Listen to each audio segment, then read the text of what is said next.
कहीं जीत न कोई। देखो भैया, चौपाई का भाव समझने का प्रयास करिए।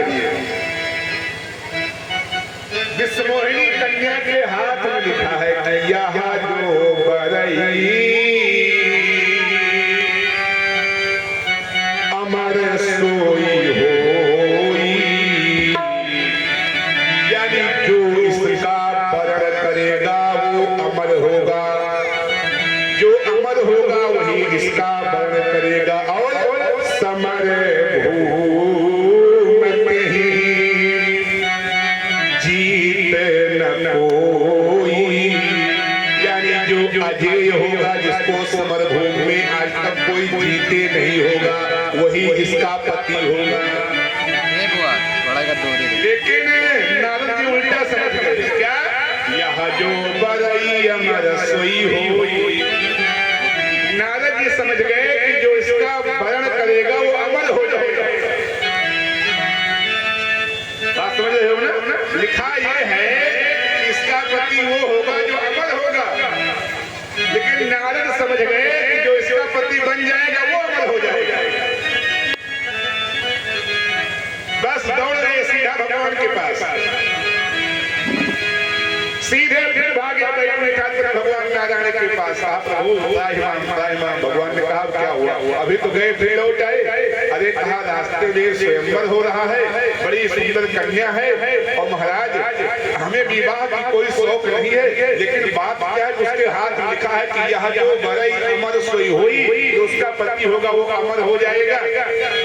तो प्रभु कहो काम देव तो जीते ले। अब आपके भक्त है ये हैं, अमरों के दियो काहे बजे बाकी रह जाए भगवान कहें बस यही बात है। ठीक ठीक ठीक।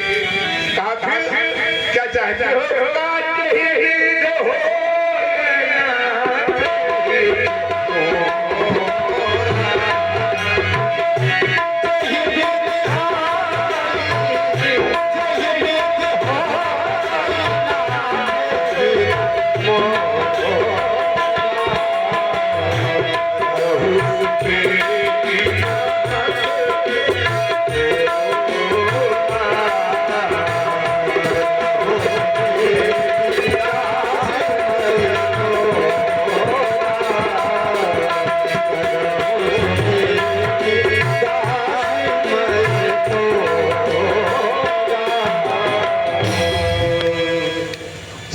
विधि हो नाथ हित मोरा। देखो भाई, नारद जी की भावना तो ये है कि हमारा हित इसमें है कि हम कन्या के दूल्हा बन जाए, पति बन जाए।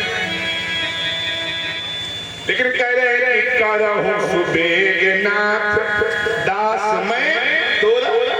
मैं आपका दास हूँ, जल्दी व्यवस्था को बनाओ जिससे वो कन्या मुझे अपना पति मान जाए। लेकिन भगवान ने कहा नहीं, आपने क्या कहा है? हित हो या नाथ हित मोरा। तो आपके हित की बात मैं करूंगा। सवाल तो आपके ऊपर है काम का भूत सवाल हो चुका है। विश्वमोहिनी को देख करके तुम लालाई हो चुके हो, विश्वमोहिनी के साथ विवाह करना चाहते हो, लेकिन वरदान मांग रहे हो कि हित हो या नाथ हित मोरा। तो मैं ऐसा होने नहीं दूंगा, आपके हित का कार्य करूंगा। भगवान ने क्या किया? नारद जी का मुख बंदर का बना दिया। कहा जाओ। नारद जी बंदर का मुंह लेकर के आ गए कहां? जहां हो रहा था स्वयंवर। अब देखा कि सब राजा महाराजा बैठे हैं, नारद जी भी आए कुर्सी में बैठ गए। तब तक विश्वमोहिनी कन्या सुंदर हाथ लेकर के आई। भाई सब राजाओं की ओर को देखे और नारद जी की तरफ एक पौधा दिखबे न करे। तो नारद जी कहना है हम इतनी दूर भाग गए, बैकुंठ तक गए, वहां से इतना सुंदर रूप लेके आवा, भगवान से मान के आवा, और फिर यह हमारी तरफ देख नहीं रही है। जहीं दिस नारद बैठे फूली, कहीं दिस तहीं न बिलोकी भूली। भूल कर भी नारद जी को नहीं देख रही। तो नारद जी उड़द खड़ी कुर्सी बैठे नहीं मौका पान कुर्सी को ऊपर होता टीके वाला ऊपर चढ़ के बैठ गए। तब वो नहीं देखे तो कुर्सी पर उठ के खड़े हो गए कि हम कद देख लिए। और खड़े महादेव हैं तब न देखे तब तक भगवान वहां पर प्रकट हो गए और झट से विश्वमोहिनी ने भगवान को जयमाला पहना दिया और भगवान विश्वमोहिनी को लेकर के चल पड़े। ऐसे नारद जी छलछा काल दौड़ाई बाढ़ मेहनत करके हम आवा और विवाह ये के लेके चले जा रहे हैं। एकदम से नारद जी पीछा कहने लगा हम छोड़ लेके जाए। जैसे ही अनाप शनाप अनेक अभद्र भाषाओं का प्रयोग करना शुरू कर दिया वैसे भगवान झट से चतुर्भुजी मूर्ति में विराजमान हो गए और योग माया रूपी शील की बिटिया विश्वमोहिनी उन पर ध्यान। नारद जी को बड़ी लज्जा आई। नारद जी ने कहा कि प्रभु मैंने जो भी दुर्वचन आपको कहे हैं वो सब क्षमा हो जाए। मैंने जानकर ऐसा कुछ नहीं किया। भगवान ने कहा कि हे देवर्षि ये जो कुछ भी लीला हुई है ये सब मेरी ही प्रेरणा से हुई है। पूरे प्रेरक रघुवंश विभूषण ये सब आपके हृदय में मैंने ही प्रेरणा दिया है।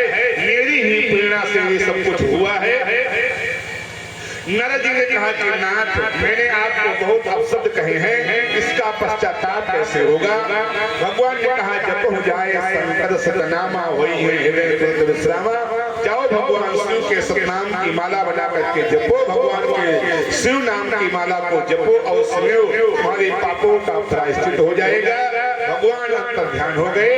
देवाधिदेव महादेव कहते हैं कि हे पार्वती नारद जी के इसी शाप के कारण भगवान को अयोध्या में महाराज दशरथ के यहाँ